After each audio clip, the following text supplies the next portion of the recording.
കാലവർഷം ശക്തി പ്രാപിച്ചതോടെ തൃശൂർ ജില്ലയുടെ തീരദേശ മേഖലകളിൽ വീണ്ടും ആശങ്ക. രൂക്ഷമായ കടലേറ്റത്തിൽ വാടാനപ്പള്ളി മേഖലയിലെ നിരവധി വീടുകൾ തകർന്നു.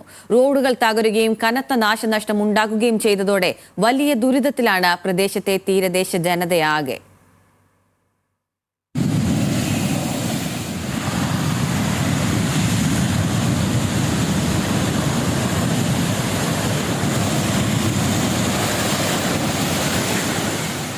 മഴയും കലിപൂണ്ട കടലും തീരദേശവാസികളുടെ ഉറക്കം കെടുത്തുകയാണ്.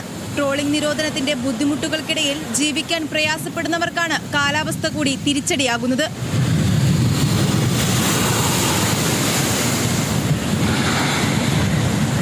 തൃശൂർ വാടാനപ്പള്ളി മേഖലയിൽ കഴിഞ്ഞ ദിവസം മുതലാണ് കടലാക്രമണം അതിരൂക്ഷമായി തുടങ്ങിയത്. അതിരാവിലെയും വൈകിട്ടും വീശിയടിക്കുന്ന തിരമാലകൾ ഇതിനോടകം നിരവധി നാശനഷ്ടങ്ങൾ തീരത്ത് വിതച്ചു കഴിഞ്ഞു. വാടാനപ്പള്ളി ബീച്ച് മുതൽ പൊക്കാഞ്ചേരി ബീച്ച് വരെ നിരവധി ആളുകളുടെ വീടുകൾ തകർത്തു.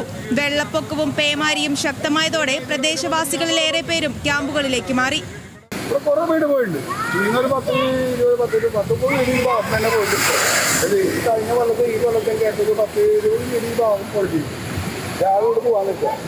എവിടെ എന്തെങ്കിലും കടലാന്നറിയോ വീട് പോകാൻ അതിനപ്പുറത്തൊരു വീടില്ല, അതും ചെയ്യാനേ.